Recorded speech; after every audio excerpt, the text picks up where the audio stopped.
অনেককে বলতে দেখেছি, দাদা আপনি আর বাংলাদেশীদের নিয়ে কেন কিছু বলেন না?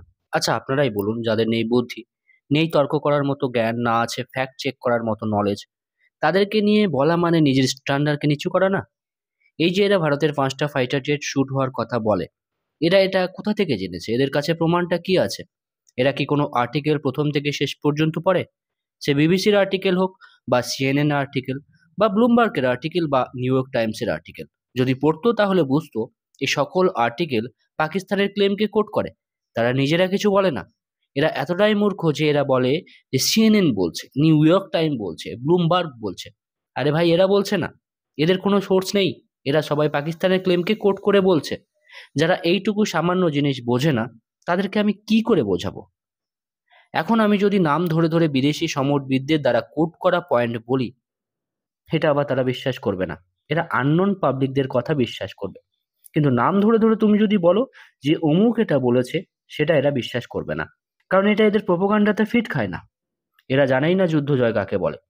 এদের কাছে মেরে পা ভেঙে দেওয়ার থেকে একটা ঢিল মেরে পায়ে ব্যথা দেওয়া, এটাকে তারা বেশি সফলতা মনে করে। পাকিস্তান আমাদের একটি কি দুটি বা ধরো তিনটি ফাইটার জেট ডাউন করেছে, তাই নাকি তারা যুদ্ধে জিতে গেছে? সেখানে পাকিস্তানের ৯টি জায়গার জঙ্গি ক্যাম্প ধ্বংস করা হয়েছে, ১১টি এয়ারবেসের গুরুত্বপূর্ণ কিছু ইনফ্রাস্ট্রাকচার ধ্বংস করা হয়েছে, ৬টির বেশি ফাইটার জেট ধ্বংস করা হয়েছে, ২টি অ্যায়ুস ধ্বংস করা হয়েছে, একটি C-130 কার্গো প্লেন ধ্বংস করা হয়েছে, চাইনিজ উইংলন ড্রোন ধ্বংস করা হয়েছে, HQ-9 এয়ার ডিফেন্স সিস্টেম ধ্বংস করা হয়েছে। মানে পা ভেঙে এরা বসে গেছে, তবু এরা নাকি জিতে গেছে। এরা প্রমাণ না দেওয়া আর্মিকে তাদের ইনফরমেশনকে বিশ্বাস করে। কিন্তু তুমি যতই প্রমাণ দাও, তারা কিন্তু বিশ্বাস করবে না। তাহলে বলুন, এদের বুঝিয়ে আমার এনার্জি আমি কেন নষ্ট করব? আপনারা আমার ভিডিও কেন দেখতে আসেন? গালগল্প শোনার জন্য তো নিশ্চয়ই না, কিছু জানার জন্য আসেন। তাহলে বাংলাদেশকে ছাড়ুন। কমেন্টে যদি ওদেরকে দেখেন, তাহলে বলবেন প্রমাণ দিতে, দেখবেন লেজ গুটিয়ে পালাচ্ছে। প্রমাণ দেওয়া এদের কাজ না। এরা কখনো প্রমাণ নিয়ে এসে কথা বলে না। এদেরকে যেটা শিখিয়ে দেওয়া হয়, সেটাই এরা বলতে চলে আসে। আমরা কথা বলি ফ্যাক্টের সাথে, প্রমাণের সাথে। আজকের এই ভিডিওতে আমি আপনাদের জানানোর চেষ্টা করেছি ভারতের অ্যাকচুয়ালি কয়টি ফাইটার জেট ডাউন হয়েছে। কোনো রকম পাকিস্তানি রিপোর্ট না, বিদেশি অ্যানালিস্টরা কি বলেছে এবং অন্য দেশের সাংবাদিকরা কি বলেছে সেই নিয়ে। প্রথমে বলবো France 24 এর রিপোর্ট। তারা একটি ডিটেলসে আর্টিকেল লিখেছে সত্যি ভারতের রাফেলে শ্যুট হয়েছে কিনা সেই নিয়ে।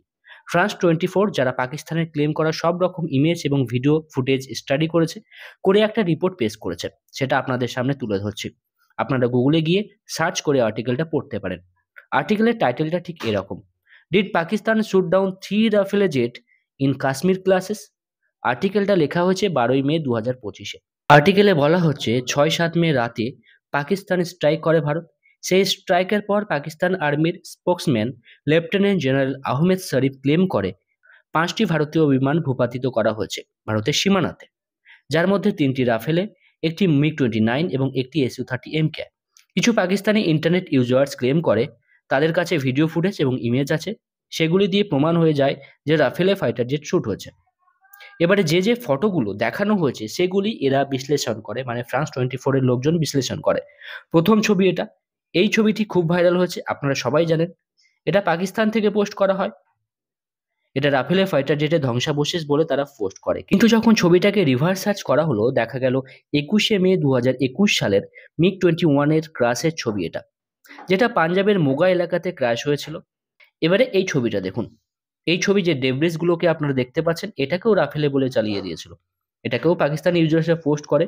হ্যাঁ, তার আগে ভারতের এক মুসলিম জার্নালিস্ট এটা পোস্ট করে এই বলে যে ভারতের রাফেলের ডেব্রিস এগুলো। পাকিস্তান ইউজার্স এই ফটো শো করে বলে যে ফ্রেঞ্চ প্রেস এজেন্সি AFP এই ছবি রিলিজ করেছে এবং AFP ক্লেম করেছে যে রাফেলের ডেব্রিস এগুলি, যেগুলি ভারতের কাশ্মীরে পাওয়া গেছে। যে রেকেজ পাওয়া গেছে তাতে কিছু ইনস্ক্রিপশন লেখা আছে, যাতে এক ফ্রেঞ্চ কোম্পানির নাম লেখা আছে, লে বোজেক এট গুইটার। প্রোনাউন্সিয়েশনে ভুল হতে পারে, আপনারা ক্ষমা করবেন। আরেকটি লেখা আছে RFL। তো RFL মানে রাফেল, এটা তারা মনে করেছেন। এসব দেখে পাকিস্তানের ইউজার্সরা ভাবে যে এটা রাফেলেরই ডেব্রিস। তখন France 24 এর যারা টিম আছে, তারা ছবিটাকে ভালো করে বিশ্লেষণ করে এবং বলে যে এটা মিরাজ 2000 এর ড্রপ ট্যাঙ্ক। তারা বলে আপনারা ভালো করে দেখুন, এটা তৈরিকৃত ডেট মেনশন করা আছে ডিসেম্বর 1984, যেটা রাফেল যুদ্ধবিমান ফার্স্ট ফাইট করার আগে তৈরিকৃত। নিশ্চয়ই তখনের তৈরি মিরাজ 2000 এর ড্রপ ট্যাঙ্ক রাফেলেতে লাগানো হবে না। আর একটা কথা, যে RFL, ওটা RFL না, ওটা হচ্ছে RPL, যেটার ফ্রেঞ্চ ফুল ফর্ম হচ্ছে রিজার্ভিয়ার পেন্ডুলিয়ার লার্জেবল, মানে হচ্ছে এক্সটার্নাল ট্যাঙ্ক। তার মানে এটা দেখা যাচ্ছে যে এটাও কিন্তু মিলল না। একটা ভিডিও প্রমাণ করছে, যেটা ক্লেম করা হচ্ছে পাঞ্জাবের আকালিয়া খুর্দ নামে একটা জায়গায়, সেখানকার ভিডিও এটা, যাতে দেখা যাচ্ছে রাফেলের M88 ইঞ্জিনকে। সম্ভবত এটা রাফেলের ইঞ্জিন। CNN নিউজ এজেন্সি ফ্রেঞ্চ ইন্টেলিজেন্সকে কোট করে বলে যে অ্যাটলিস্ট একটি রাফেলে শ্যুট হয়েছে 6 মে রাতের ক্লাসে।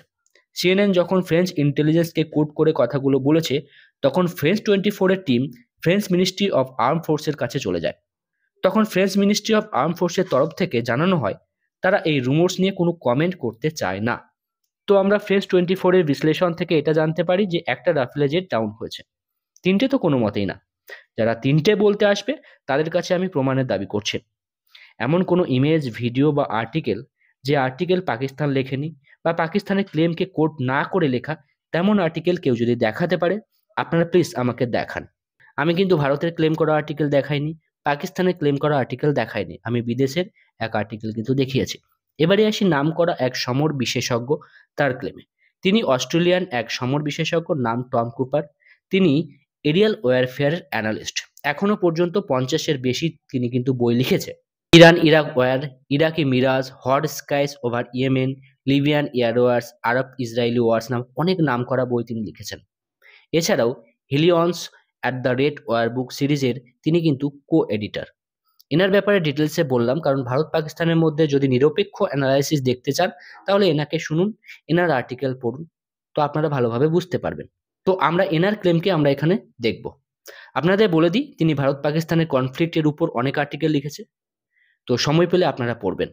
তো টম কুপার হিন্দুস্তান টাইমসের সাথে একটি পডকাস্ট করে। 40 মিনিটের ওই পডকাস্টে তিনি 6-7 মে রাতে কি হয়েছে এবং 9-10 মেতে কি হয়েছে তার পুরো বর্ণনা তিনি করেন। 31 মেতে ভারতের CDS general Anil Chauhan sir যে ট্যাকটিক্যাল ভুলের কথা বলেছেন, সেটা টম কুপার 22 মেতে ওই পডকাস্টে বলে দিয়েছে এবং অনেকটা আমার অ্যানালাইসিসের সাথে মিল খাচ্ছে, যেটা আমি গত ভিডিওতে কিন্তু বলেছি। এই পডকাস্টে আপনারা জানতে পারবেন কেন ভারত কিরানা হিলের অ্যাটাকের কথা স্বীকার করেনি, 6 মে রাতে এবং 7 মে ভোরে ভারতের ট্যাকটিক্যাল ভুল কী ছিল এবং তারপর সেটা শুধরে নিয়ে কিভাবে ভারত পাকিস্তান এয়ারফোর্সকে কোনো চান্স না দিয়ে পাকিস্তানে ঢুকে অ্যাটাক চালিয়ে আসে, কী কী অস্ত্র ভারত ব্যবহার করেছে এবং সর্বশেষ ভারতের কী কী ফাইটার জেট ডাউন হয়েছে 6 মে এবং 7 মে ভোরে, তিনি সবকিছু এতে বলেন।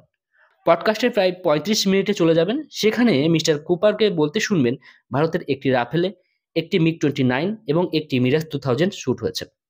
রাফেলে শ্যুট হওয়া আমিও কিন্তু কনফার্ম করি, কিন্তু মিরাজ 2000 শ্যুট হওয়া এবং MiG-29 শ্যুট হওয়া ভিডিও এভিডেন্স আমি এখনো দেখিনি। ভিডিও শুরুতে আমি বলেছি কাশ্মীরে মিরাজ 2000-এর ড্রপ ট্যাঙ্ক পাওয়া গেছে, আর সম্ভবত স্ক্রিনে যে ছবিটা আপনারা দেখতে পাচ্ছেন, এটাকে খুব সম্ভবত MiG-29 বলে মনে হচ্ছে, কিন্তু এটা অ্যাকচুয়ালি MiG-29 না, এটা হেরন ড্রোন। পরের ভিডিওতে আমি জানাবো মিস্টার কুপারের মতে পাকিস্তানের কোন কোন জেট কনফার্ম শ্যুট হয়েছে। তো এই ছিল একটি ভিডিও। ভিডিওটি যদি ভালো লেগে থাকে অবশ্যই লাইক করবেন, বন্ধুদের সাথে শেয়ার করবেন। দেখা হবে নতুন একটি ভিডিওতে নতুন টপিকের সাথে। ততক্ষণ সবাই ভালো থাকবেন, সবাইকে ভালো রাখবেন। ধন্যবাদ। জয় হিন্দ, বন্দে মাতরম।